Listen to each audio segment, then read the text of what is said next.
Captain Zelavols ordered an immediate scan of the entire solar system as the human's face disappeared from the view screen. The bridge crew worked in stunned silence, their scaled fingers moving frantically across holographic interfaces. "Report," Vols demanded, her dorsal crest flattening against her skull, a sign of extreme stress rarely displayed by an Arconian of her rank. Science Officer Kelva's voice trembled as she delivered her findings. "Captain, I'm detecting artificial structures throughout the system. Mars shows evidence of massive terraforming. Venus has atmospheric modification platforms. Even the asteroid belt appears partially disassembled and reconstructed into habitats." "Impossible," growled Vice Admiral Orcs, his massive frame looming behind the captain's chair. "Our records indicated nothing but primitive mammals when we departed." Historian Jax Relin, the oldest member of the expedition, spoke softly from his station. 500,000 years is a long time, Admiral. Perhaps we underestimated their potential." The tactical display updated with alarming new information. Thousands of small objects were now moving toward their fleet, not on attack vectors, but in a precise formation that surrounded them completely. "Weapons status?" Voz asked, maintaining her outward calm despite the racing of her dual hearts. "That's just it, Captain," the tactical officer replied. "Our sensors can't determine if they're weapons at all. They're emanating energy signatures unlike anything in our database." A new communication request flashed on the main display. Voz nodded, and Ambassador Chen reappeared, now standing in what appeared to be a control center filled with humans of various appearances working in harmony. "I understand this must be disorienting," Chen said. "The escort drones surrounding your vessels are merely observational. We've deactivated your long-range communications as a precaution, but you're otherwise free to maintain your current position." "You've blocked our communications," Cork snarled, moving into view. "By what authority do you claim dominion over Arconian vessels?" Chen's expression remained pleasant. "By the authority of 8 billion humans and the Sol System Defense Accord. Your arrival was predicted within a 50-year window based on our models of Arconian resource consumption patterns. We've been preparing for this reunion for generations." Dr. Terran Mox pushed forward, his scientific curiosity overcoming protocol. "How could you possibly have predicted our return?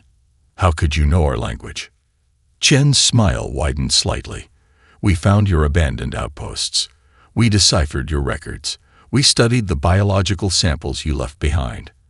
And most importantly, Captain Voz, we found your people's graveyard." A collective gasp rippled through the bridge crew. The implications were staggering. The original colony mission was supposed to have evacuated completely. "I'm transmitting coordinates for a diplomatic shuttle to dock with Harmony Ring," Chen continued. "Please select no more than 12 representatives. We have prepared appropriate atmospheric conditions and gravity settings for your comfort." The transmission ended, leaving the bridge in silence. "It's a trap," Corks declared. "We should withdraw and return with the full invasion fleet." Captain Voz studied the tactical display showing their ships completely surrounded by technology they couldn't even properly analyze. "I don't think we have that option, Admiral," she said quietly. "Prepare the diplomatic shuttle. It seems we have no choice but to meet our hosts." The diplomatic shuttle docked with a barely perceptible hiss. Captain Voz led her delegation through the airlock into Harmony Ring, immediately struck by the station's impossible architecture. The corridor seemed to extend infinitely in both directions, yet sensors indicated the ring maintained its 20-kilometer circumference. "Spatial manipulation," Dr. Mox whispered, his third eye dilating with scientific excitement. "They're bending space itself." Ambassador Chen approached with 4 human colleagues, each dressed in flowing garments that shifted colors with their movements. None carried visible weapons, yet Vice Admiral Corks's threat assessment implant throbbed a warning against his temple. "Your heart rates are elevated," Chen noted. "Perhaps some refreshment would help. We've synthesized traditional Arconian calming tea based on molecular structures found in your ancestral outpost." A floating tray materialized beside her, carrying steaming cups of a blue liquid that smelled precisely like the luxury beverage served only to Arconian high nobility. The familiar scent from 500,000 light-years away unsettled the delegation more than any display of superior technology. "How much do you know about us?" Voss asked, ignoring the offered drinks. Chen gestured toward a panoramic viewport that appeared where solid wall had been moments before.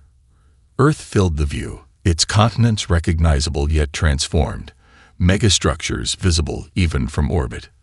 "We know you evolved on a world with 30% higher gravity than Earth, explaining your dense bone structure.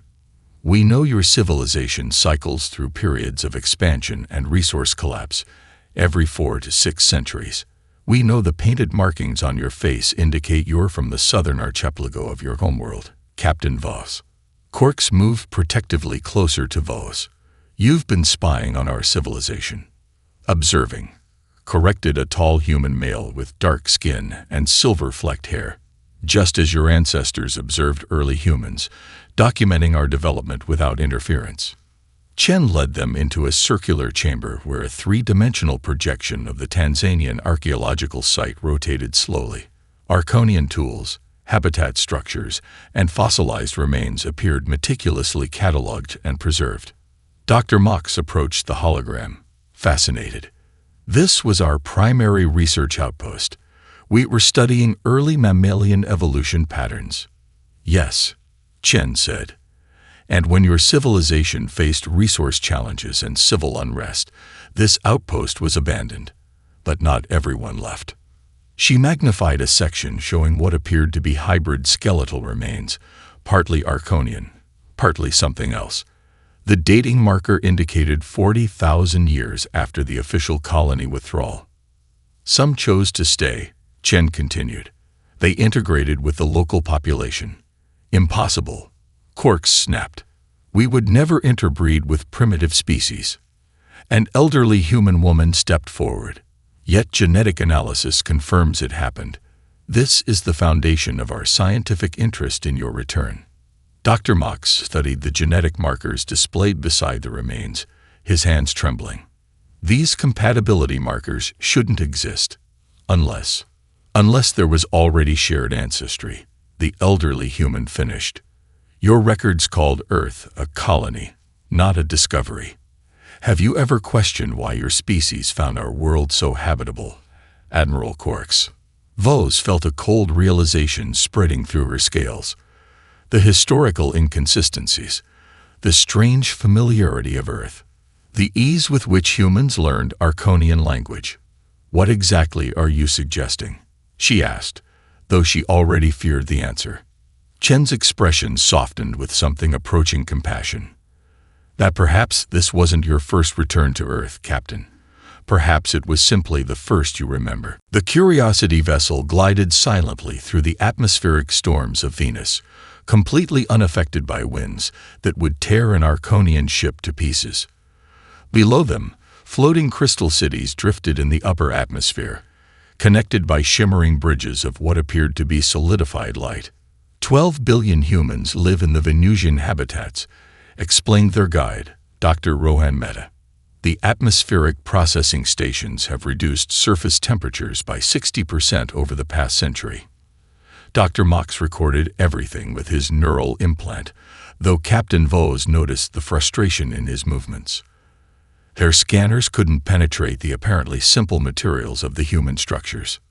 "You live within acidic clouds," Vice Admiral Quarks noted with poorly concealed disdain. "Why not simply terraform more practical worlds?" Dr. Mehta smiled patiently. "We adapt to environments rather than forcing environments to adapt to us. Venus presented unique challenges that drove interesting evolutionary adaptations." "Evolutionary?" Voss couldn't hide her surprise. "You've physically adapted to these conditions." "Some of us, yes. Genetic optimization is a personal choice in human society." The ship accelerated suddenly, transitioning to Mars with disorienting speed. The red planet's surface now showed vast green patches, while massive transparent domes protected developing ecosystems. Underground, Sensor readings indicated vast city networks. Throughout the journey, Vos noticed something unsettling about their human hosts. They worked together with a harmony she'd never witnessed among her own kind. No obvious hierarchy, no challenges for dominance, no resource competition. Even the delegation's covert scanning attempts were met with knowing smiles rather than offense. At Jupiter's Europan research station, they were invited to observe exotic physics experiments that made even Dr. Mox's extensive scientific knowledge seem primitive. Humans were directly manipulating quantum fields with casual precision. During a private moment while the rest of the delegation was distracted by a demonstration, Vos confronted Chen on an observation deck overlooking Europa's ice canyons. "You're reading our thoughts," she accused. "Your people anticipate every question before we ask." Chen's laugh echoed against the crystal walls. "Nothing so invasive, Captain. We've simply had centuries to understand Arconian cognitive patterns. You're quite predictable to us now." "Impossible. You couldn't possibly understand the complexity of Arconian thought processes." Chen's expression shifted, becoming more serious. "May I show you something, Captain? Something not on the official tour." Against her better judgment, Vos nodded. A hidden panel slid open, revealing a small chamber containing what appeared to be an ancient Arconian memory crystal, technology their own civilization had abandoned millennia ago. "This was recovered from the Tanzania outpost," Chen explained. "It contains the personal logs of Science Director Narration, dated 30,000 years after your official withdrawal from Earth." Vos stared at the crystal, then back at Chen. "That's impossible. And that name is remarkably similar to your own, yes. Genetic continuity in naming conventions is common in your southern archipelago families." Chen offered the crystal. "Would you like to see what your ancestor recorded about why some Arconians chose to remain on Earth?" Vos reached for the crystal with trembling fingers, suddenly uncertain if she wanted to know the truth about her civilization's abandonment of Earth and what it might reveal about herself. Vice Admiral Orcs finished presenting the Arconian proposal to the Human Consensus Council, his voice echoing in the diamond-walled chamber. The 7 human counselors sat in a semicircle, their neural implants pulsing with subtle blue light as they communicated silently among themselves. 23 billion Arconians across 64 worlds, Orcs concluded. Without new resource planets, our civilization faces collapse within 30 years. We offer military alliance and technological exchange for settlement rights on what was once our colony. Captain Vos studied the humans' faces, searching for any reaction. Dr. Mox fidgeted beside her, uncomfortable with the desperation evident in Corks's tone. Elder Counselor Johansson, her silver hair contrasting with surprisingly youthful features, finally broke the silence.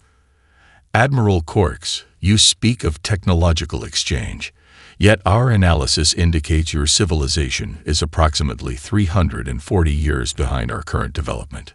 A holographic display activated in the center of the chamber, showing thousands of stealth platforms throughout Arconian space. The delegation gasped collectively as they recognized critical military installations, resource depots, and even their homeworld, all under apparent human surveillance. "Had we desired conflict," Johansson continued calmly, "your civilization would have presented no significant challenge." Corks's scales darkened with rage. "You dare threaten the Arconian hegemony? We control 64 star systems. And we monitor 8,000, responded another counselor, his dark skin marked with intricate golden patterns. "Your 64 systems represent less than 1% of human explored space." Vos watched her military contingent bristle with mounting outrage while calculating the technological gap between their civilizations. It was worse than she had imagined. Johansson's expression softened. "We offer an alternative proposition.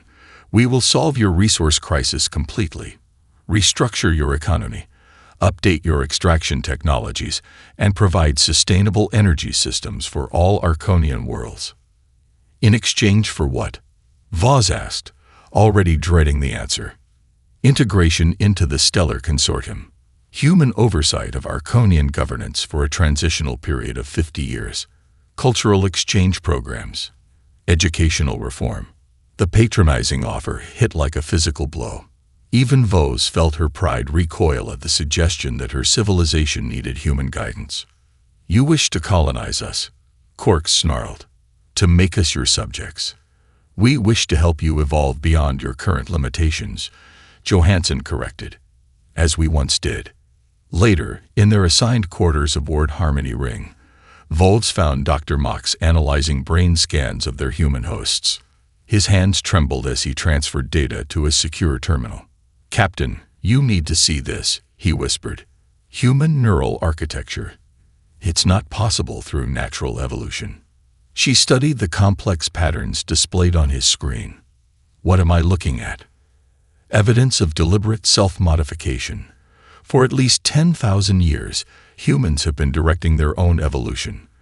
Their brains contain structures that allow for neural networking, quantum computation, and possibly what?" Mox looked up, his third eye dilated with scientific awe and existential dread. "Direct manipulation of reality at the quantum level. Captain, they're not just technologically advanced. They're becoming something else entirely." Vos stared at the scans, understanding for the first time the true magnitude of what they faced. Not merely a more advanced civilization, but potentially a post-human species that had outgrown the limitations that still defined Arconian existence. "Do you think they were ever like us?" she whispered. "I think," Mox replied carefully, "that we are looking at what we could have become had we made different choices 500,000 years ago." Vice Admiral Quarks gathered his most loyal security officers in a maintenance junction they believed was free from human surveillance. 6 elite warriors, veterans of border conflicts with rival species, listened intently as he outlined his plan. "Their Ganymede research station holds the key," Quarks whispered, displaying a holographic schematic stolen from Harmony Ring's database. "Our scans detected energy patterns consistent with precursor technology. The humans didn't develop this science themselves. They found it, just as we found ruins on 17 other worlds." Commander Lixet, his combat scales bristling with anticipation, studied the station layout. "Minimal defenses, automated systems only. We can be in and out before they detect us." "What does Captain Vos say about this?" asked Lieutenant Morax, the youngest of the group. Quark's expression darkened. "The captain has been compromised. She spends too much time with their ambassador. This mission is classified. For the survival of our species." Hours later, their stealth shuttle approached Ganymede. Surprisingly, no defense systems activated. No warnings appeared. The massive research station simply sat on the icy moon, its entry ports open and inviting. "It's too easy," Morax muttered as they docked. The team moved through empty corridors, weapons ready. Life signs detected from orbit suggested dozens of human researchers should be present, yet they encountered no one. The silence was unnerving. At a junction, a soft blue light activated overhead. "We detect 6 Arconian life forms," announced a pleasant voice from nowhere. "Welcome to Ganymede Research Station. How may we assist your unauthorized exploration?" "Stealth compromised," Commander Lixet hissed. "Proceed to primary objective." The team pushed forward, but the station itself seemed to resist. Corridors that appeared straight on their schematics somehow looped back to previous intersections. Gravity shifted unexpectedly, sending warriors tumbling. Weapons malfunctioned, power cells draining without explanation. "They're toying with us," Morax realized as he found himself completely separated from the others, floating in what appeared to be a comfortable observation lounge, with Europan tea service laid out for one. Within 20 minutes, all 6 raiders found themselves held in comfortable containment fields, unable to move yet completely unharmed. They floated in a circular chamber, arranged like specimens in a laboratory. Back on the Arconian flagship, Captain Vos received an unexpected visitor. Ambassador Chen walked unannounced onto the bridge, accompanied by what appeared to be simple service drones, carrying the immobilized raiders. "We allowed this attempt," Chen explained while casually pouring Voles a cup of tea from a service set that materialized beside her. It provided valuable data on Arconian tactical thinking. The bridge crew stared in shock as the drones gently positioned the paralyzed raiders in a neat row. "How did you penetrate our security?" Voss demanded, hiding her embarrassment behind anger. Chen smiled. "Captain, we've had complete access to all Arconian systems since your arrival. Your encryption technology is quaint." She activated a holographic display showing detailed files on every Arconian world. Defense systems, resource levels, population distribution, and military capabilities. "Your species has faced resource crises 3 times in your recorded history," Chen continued, scrolling through historical data Voles recognized from their most secure archives. "Each time, your solution was conquest and subjugation." The casual violation of Arconian sovereignty left Voles speechless. "This pattern suggests a fundamental flaw in your approach to existence," Chen said, her tone clinically detached despite the devastating implications. "You consume rather than cultivate, conquer rather than collaborate." She closed the display with a gesture. "We could have conquered you at any time in the past 3 centuries. We chose observation instead." Her expression hardened slightly. "Much as your ancestors once observed our primitive forebears before abandoning Earth." Captain Voles and Dr. Mox descended in a transparent elevator that seemed to fall endlessly into Earth's crust. The Himalayan Historical Archive extended kilometers below the mountain range, carved into the bedrock of the planet itself. "We began construction 8,000 years ago," explained Dr. Aiden Kosi, the human curator whose dark eyes held both warmth and ancient wisdom. "This facility houses physical evidence of human development since the Arconian departure." The elevator finally stopped at a vast circular chamber lined with chronological exhibits. Voss felt a chill as she recognized Arconian script etched into the first display. "Your original research outpost," Nkosi confirmed. 112 Arconian scientists lived here, studying what they called promising mammalian evolutionary patterns in early humans. Dr. Mox approached the displayed artifacts reverently. "These are perfectly preserved. We learned preservation techniques from your records," Nkosi said. "Your people were meticulous documentarians, even as they abandoned their colony." They moved through exhibits showing human advancement through time. Voss paused at a haunting display, fossilized remains of early humans who had died inside an abandoned Arconian shelter during an ice age. "They sought refuge in your structures," Nkosi explained softly. "They didn't understand the technology that could have saved them, but they recognized it as something beyond their creation." Mock studied the small skeletons curled together for warmth. "They died here." "Yes, but they left markings." Nkosi illuminated primitive drawings on the shelter walls, crude depictions of tall, scaled figures descending from the stars. This knowledge, that we were not alone and had been deemed unworthy, became embedded in human cultural memory. They continued through exhibits showing humanity's tumultuous development. Holographic displays documented 12 near-extinction events, population crashes where humans dwindled to fewer than 10,000 individuals. "Your species nearly perished multiple times," Voss observed. "Each crisis forced adaptation," Nkosi replied. "Unlike Arconians, who conquered new territories when resources grew scarce, humans had nowhere to flee. We were forced to innovate or die." The next chamber revealed humanity's greatest technological leaps. To Voss's shock, humans had achieved faster-than-light travel nearly 4 centuries before Arconians. "If you had this technology, why didn't you seek revenge?" she asked. Nkosi's expression remained serene. "Revenge? For what? Evolution is not personal, Captain. Your ancestors saw no value in early humans. They made a calculation based on limited information. They entered a stellar map room where a 3-dimensional model of the galaxy materialized around them. Thousands of stars illuminated in blue represented human-explored systems.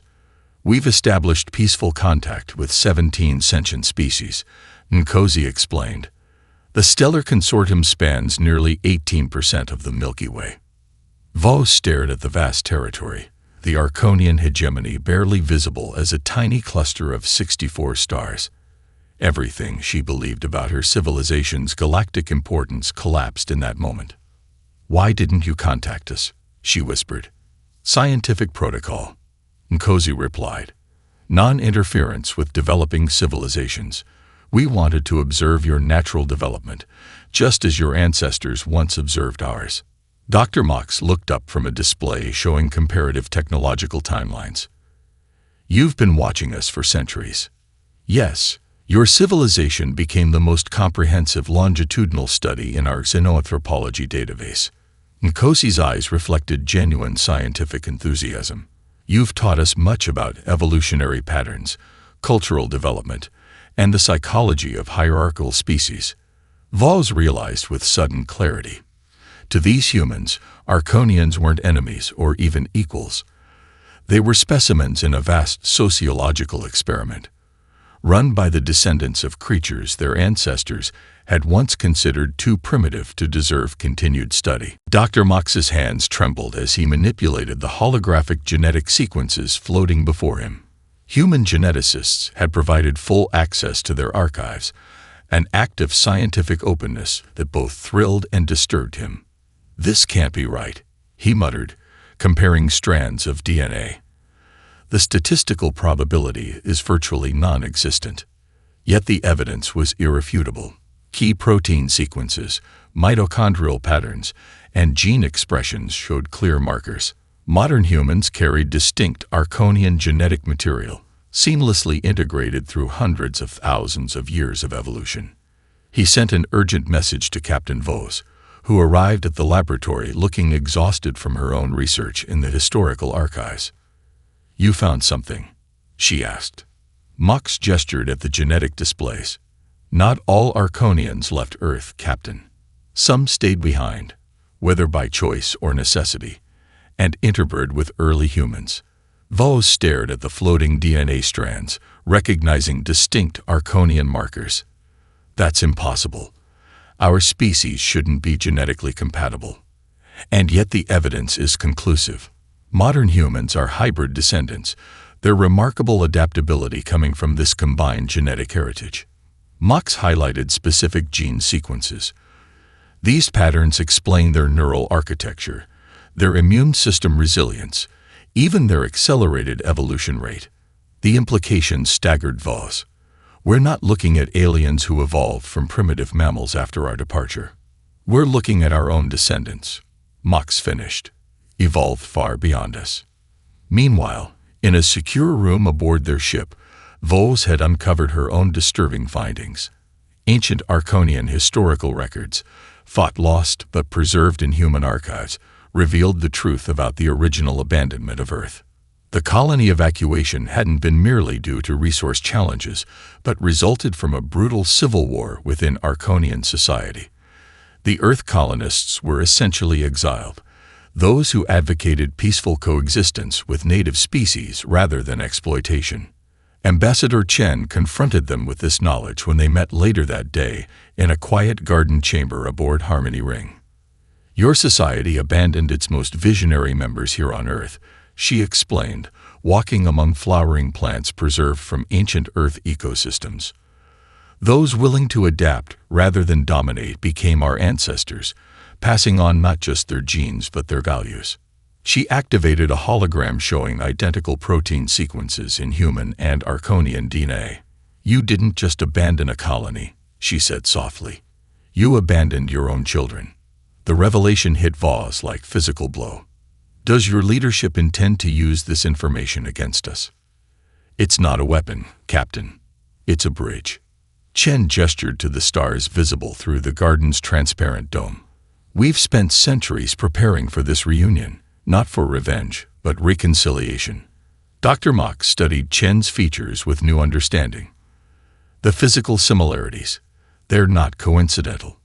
The symmetrical facial structure, the neural capacity, even certain expressions. Chen smiled. "Your scientists tried to eliminate those traits from your gene pool after the exile. They considered them signs of weakness, compassion, adaptability, curiosity.